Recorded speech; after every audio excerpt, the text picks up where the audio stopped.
Hello नमस्कार, कैसे हैं साहब आप लोग? उम्मीद करते हैं आप लोग काफ़ी बेहतर होंगे और आपकी पढ़ाई भी काफ़ी बेहतर चलती होगी। जब हमने एक वीडियो डाला था परसों कि हमारा सिलेक्शन जो टीआरई 2 में क्यों नहीं हुआ, हम किस प्रकार से सब्जेक्ट कॉम्बिनेशन को लेकर के रिजेक्ट हुए, तो काफ़ी सारे बच्चे ऐसे थे जिन्होंने बताया कि सर आप सब्जेक्ट कॉम्बिनेशन को लेकर के एक वीडियो बनाएं।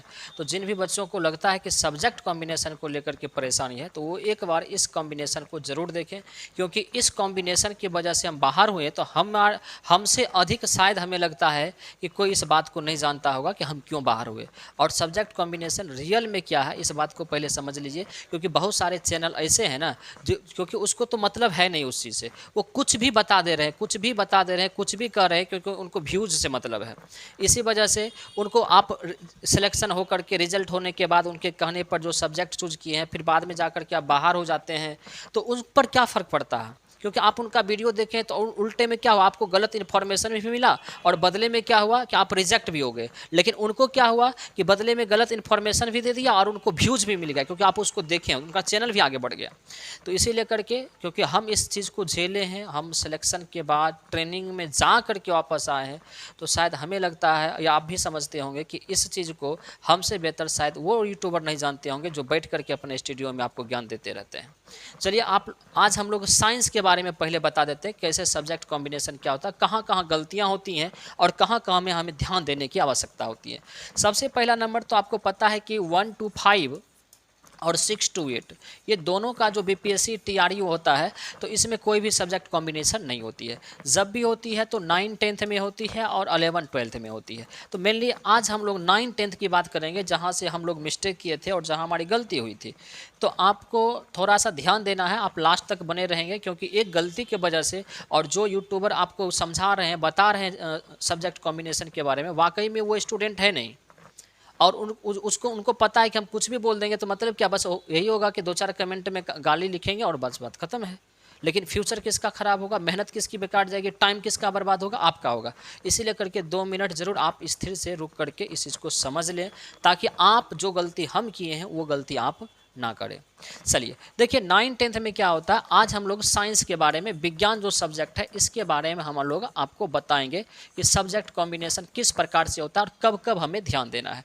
देखिए, सबसे पहले विज्ञान यानी साइंस या किसी भी मैथ का जो भी सब्जेक्ट आप 9 10th में डालते हैं, खास करके साइंस और मैथ को लेकर के हम कर रहे हैं बातें, तो उसके लिए क्या होता है कि 9 10th के लिए आपको एस्टेट देना होता है, स्टेट देना होता है और एक सब्जेक्ट कॉम्बिनेशन आपको यहीं पर ध्यान देना है। और मैक्सिमम बच्चे 90% साइंस के बच्चे यहीं पर जाकर के गलती किए हैं, और ये गलती जो बच्चे किए हैं ये वाकई में केवल बच्चों की गलती नहीं है, ये आप समझिए इस बात को। क्योंकि बहुत सारे यूट्यूब चैनल नोटिस ठीक से पढ़ते नहीं और कुछ भी अपने मन से जो पुराने ट्रेड हैं उसको बताना शुरू कर देते हैं, और बच्चे भी सोच लेते हैं कि इतना बड़ा चैनल है, झूठ थोड़े बोल सकता है, गलत थोड़े बोल सकता है, और बिना नोटिस पढ़े हुए क्या करते हैं, वीडियो डाल देते हैं, बच्चे देख लेते हैं और उसी आधार पर बच्चे जाकर के फॉर्म फिलअप कर देते हैं। और दूसरी परेशानी क्या होती है कि बच्चों को इतना टाइम भी नहीं मिलता है कि 10-20 वीडियो देख करके, 10-5 वीडियोज देख करके, नोटिस पढ़ करके फिर जा करके वो फॉर्म फिलअप करे। क्योंकि आप देखे थे कि पिछले बार टेस्ट में क्या हुआ था कि मुश्किल से 8 दिन टाइम मिला था फॉर्म भरने का। और हम लोग अमूमन क्या होता है, हम लोग पढ़ाते भी हैं तो बच्चों को बताते हैं कि स्टार्टिंग 3-4 दिन तक आप फॉर्म फिलअप मत करिए, क्योंकि 3-4 दिन तक कुछ कॉलम ऐसे होते हैं, नए होते हैं, जो साइबर कैफ़े वालों को भी समझ में नहीं आता, तो धीरे धीरे समझने में उसको परेशानी होती है। और होता क्या है वाकई में कि अगर आप स्टार्टिंग में जाते हैं, वो कॉलम उसको समझ में नहीं आता, तो वो खुल करके नहीं बोलता कि हमें समझ में नहीं आ रहा, वो कुछ भी भर करके आगे बढ़ जाता है, क्योंकि उसको भी 100-150 से मतलब होता है, आपके लाइफ से उसको भी मतलब नहीं होता है। इसी वजह से हम बोलते हैं कि अभी आप मत भरिए, क्योंकि एक गलती आपके पूरे जीवन को खराब कर देगा। तो हम लोग हर फॉर्म में, केवल टीचर वाले में नहीं, हर फॉर्म में बोलते हैं कि बच्चों को 2-4 दिन पहले आप रुक जाइए, पहले साइबर कैफ़े वाले 2-4 फॉर्म भर करके संतुष्ट हो जाएंगे कि हाँ कहाँ दिक्कत है, नहीं है, उसके बाद आप भरना शुरू करिए। और उसी तरह हम लोग भी देखे थे कि स्टेट में 2-4 दिन वेट किए, 3-4 दिन, क्योंकि 10 दिन का समय मात्र था, 4-5 दिन वेट किए, और 4-5 दिन जो ही वेट किए पता चला उसके बाद उसका जो साइट है वो खुलना ही बंद हो गया था। यहाँ तक कि साइबर कैफ़े वाले, हम लोग 7-8 साइबर कैफ़े वाले को दिए हुए थे कि मैं आप फॉर्म स्टेट का फिलअप कर दीजिएगा, लेकिन डॉक्यूमेंट ही अपलोड नहीं हो पा रहा था और कोई इसको एक्सेप्ट नहीं कर पा रहा था कि हम फिक्स है कि हम भर देंगे, निश्चित कोई भी नहीं कर पा रहा था कि होगा तो हो सकता है, नहीं तो नहीं हो सकता, इस तरह की। और लगातार लास्ट टाइम तक आप देखे थे कि 10 दिन के ड्यूरेशन में साइट नहीं काम कर रहा था, जिसकी वजह से बच्चों को टाइम अधिक नहीं मिला और जल्दीबाजी में एक दो वीडियोस देख करके जो इन्फॉर्मेशन यूट्यूबर दिए उस इन्फॉर्मेशन के आधार पर भर दिया, और लास्टली सजा किनको मिलती है? मेहनत करने वाले बच्चों को। इसीलिए करके थोड़ा ध्यान से देखना है। देखिए साइंस में सब्जेक्ट और साइंस और मैथ का सब्जेक्ट कॉम्बिनेशन क्या होता है, थोड़ा सा ध्यान दीजिएगा। और हम कहाँ पर मिस किए थे स्टेट में, उस बात को ध्यान में दीजिए, उस बात को ध्यान में रखिएगा। देखिए आपका जो ग्रेजुएशन में सब्जेक्ट होता है ना, ग्रेजुएशन में, तो वो ग्रेजुएशन का जो सब्जेक्ट होता है, 2 सब्जेक्ट तो लगभग सभी बच्चों की फिक्स होती है, हम जो मान के चलते हैं। एक तो हिंदी होती है और एक आपकी नॉन हिंदी होती है, मतलब आप कह सकते हैं कि इंग्लिश होती है। ठीक है, 2 सब्जेक्ट तो सब लोगों का फिक्स है और यहाँ से कोई लेना देना भी अधिक नहीं है। लेना देना यहाँ से है, एक सब्जेक्ट जो होता है वो आपका ऑनर्स पेपर होता है और 2 सब्जेक्ट जो होता है वो आपका सब्सिडरी होता है। 2 सब्जेक्ट सब्सिडरी होता है। अब समझिएगा कि कुछ साइबर कैफ़े वाले क्या बोल रहे, कुछ यूट्यूबर क्या बोल रहे थे और किस वजह से बच्चे गलती, बहुत सारे साइंस के बच्चे गलती किए, बहुत सारे, केवल हम ही नहीं हैं। बस यही है कि हम लोग सिलेक्शन होने के बाद रिजेक्ट हुए और हम आप तक ये बातें पहुंचाए। बहुत बच्चे ऐसे हैं कि स्टेट गलत फॉर्म भर दिए, गलत सब्जेक्ट से पास कर गए, जिसके कारण बीपीएससी नहीं भर दिए, रिजल्ट हो गया तो गए नहीं, या भरे तो उनका रिजल्ट नहीं हुआ। बहुत सारे ऐसे हैं, इसीलिए करके, और मेरे बहुत सारे मित्र हैं जो इस तरह की गलती किए थे। अब देखिए ऑनर्स में क्या है, ऑनर्स में समझना है कि जैसे कि आपका ऑनर्स फिजिक्स है, ठीक है, और आप मान लीजिए कि केमिस्ट्री ले लिए और यहाँ आपका मैथ हो गया, क्योंकि आपको मैथ ही मिलेगा, जूलॉजी या बॉटनी नहीं मिलेगा, क्योंकि आपका सब्जेक्ट जूलॉजी या बॉटनी होता तो मिलता। तो अगर फिजिक्स और केमिस्ट्री लिए तो ये आपका हो गया ऑनर्स पेपर और ये हो गया मैथ पेपर। तो जो पहले यूट्यूबर थे वो क्या जानकारी देते थे कि अगर आपका 2 सब्जेक्ट ऑनर्स में, एक ऑनर्स पेपर आपका क्या हो, साइंस से हो, और सब्सिडरी का कोई एक सब्जेक्ट अगर साइंस से हो, यानी 2 सब्जेक्ट अगर आपका साइंस से हो तो आप क्या करें, साइंस से भर दें, ये बताता है।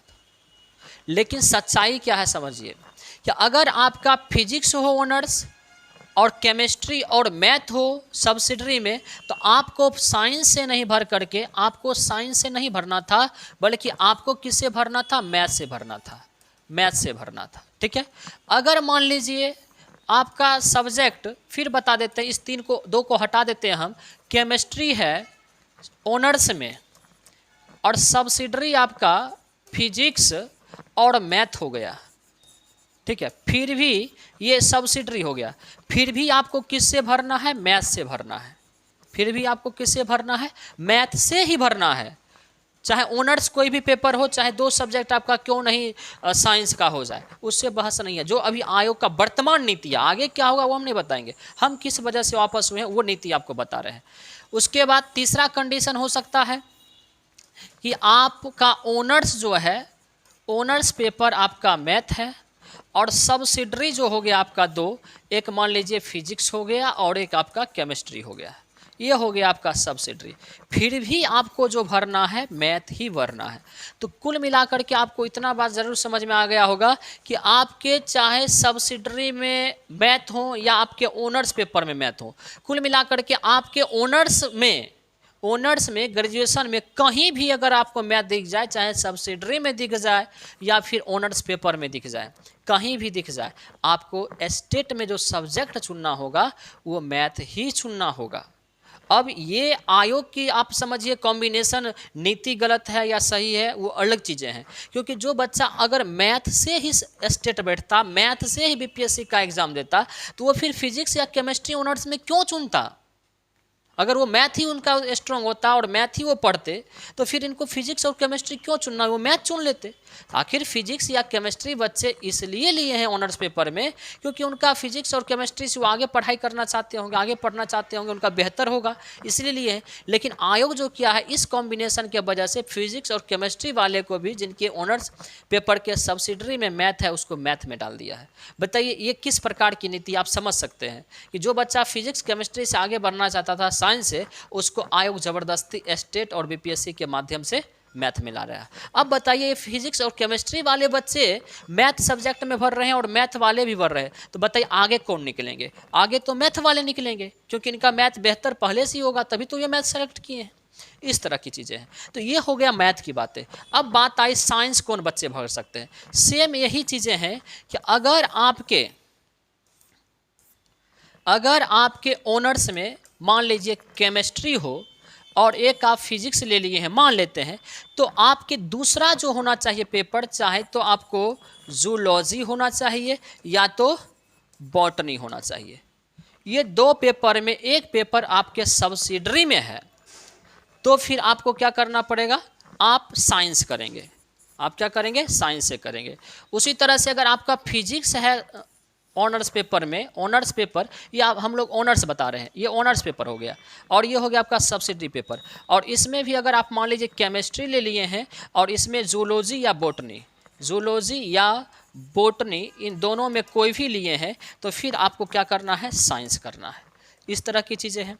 फिर आपको कब साइंस करना है समझिएगा, कि अगर आपका जूलॉजी या बॉटनी हो और यहाँ पर फिजिक्स या केमिस्ट्री हो, तो इस समय भी आपको क्या करना है, साइंस करना है। मतलब कुल मिलाकर के ऑनर्स का हर पेपर, ऑनर्स पेपर और सब्सिडरी पेपर, तीनों पेपर साइंस अगर हो तभी आप साइंस कर सकते हैं। और अगर आपके ऑनर्स पेपर में सब्सिडरी या मैथ, कहीं भी अगर मैथ दिख गया तो आपको मैथ से स्टेट करना पड़ेगा। नहीं तो अगर आप गलती कर देते हैं तो फिर आप स्टेट गलत सब्जेक्ट से करेंगे, फिर बीपीएससी गलत सब्जेक्ट से भरेंगे, तो आपका पूरा सिस्टम ही गड़बड़ हो जाएगा। और इसी तरह की गलती मैक्सिमम बच्चे किए हैं। और दूसरी गलती अब कहाँ होती है सब्जेक्ट कॉम्बिनेशन में, कि अगर मान लीजिए आप मैथ से दे दिए हैं, इस तरह का कॉम्बिनेशन अगर आपके ऑनर्स पेपर में है तो आप मैथ के स्टूडेंट हो गए, और आप स्टेट पास कर गए तो आपको सर्टिफिकेट जो मिलेगा वो मैथ का मिलेगा। ठीक है, तो आपको जो बीपीएससी का एग्ज़ाम देना है उस समय भी सब्जेक्ट जो आपको चुनना पड़ेगा वो मैथ चुनना पड़ेगा। ठीक है, लेकिन आप हो सकता है कि यहाँ पर भी साइबर कैफ़े वाले गलती कर सकते हैं, आप ध्यान नहीं देंगे तो गलती हो सकता है कि यहाँ पर भी आपको मैथ चुनना है। ऐसा नहीं है कि स्टेट आप पास कर गए हैं मैथ से और बीपीएससी में आप गलती से साइंस डाल दिए, या फिर यहाँ पर स्टेट आप जो पास किए हैं साइंस से और गलती से उस समय मैथ डाल दिए, तो ये भी सब्जेक्ट कॉम्बिनेशन मिस्टेक है। तो दो जगह सब्जेक्ट कॉम्बिनेशन मिस्टेक हो सकता है।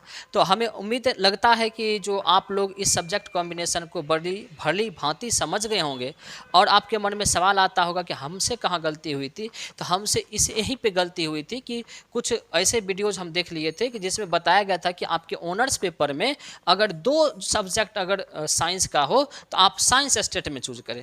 वहीं से गलती हुई और लगातार वो एक सीरीज बन गया गलती का, और फिर जाकर के हमारी लास्ट में जाकर के जो सब्जेक्ट कॉम्बिनेशन को लेकर के रिजेक्शन था वो हो गया, और फिर आप देख रहे हैं कि हम लोग आपके बीच में आ गए। तो सारी मेहनत पर आपको पानी फिर सकती है, इसीलिए करके। और ऐसा नहीं है कि केवल आप मेरे ही चैनल को देख करके संतुष्ट हों, आप दूसरे भी चैनल पे जाके संतुष्ट हो लें, क्योंकि हम इस बात को झेले हैं, इस रास्ते से गुजरे हैं। तो हमें लगा कि हम उन बच्चों तक इस बात को पहुंचा देंगे जो बच्चे जो गलती हम किए हैं वो गलती दूसरे बच्चे ना करें। और आप जानते ही हैं कि आपकी होशियारी गलती करके सीखने से नहीं है, बल्कि आप अगर दूसरे की गलती से सीखते हैं तो ये आपकी होशियारी होती है। चलिए, इसके साथ ही हम लोग अपनी बात को समाप्त करते हैं। तब तक के लिए थैंक यू, टेक केयर। अगर आपको कोई और भी समस्या हो या कुछ आप जानकारी दूसरे सब्जेक्ट से भी लेना चाहते हैं तो आप हमें ज़रूर कमेंट करें, और हम उस पर ज़रूर आपको वीडियो के माध्यम से जानकारी दे देंगे। Thank you, take care.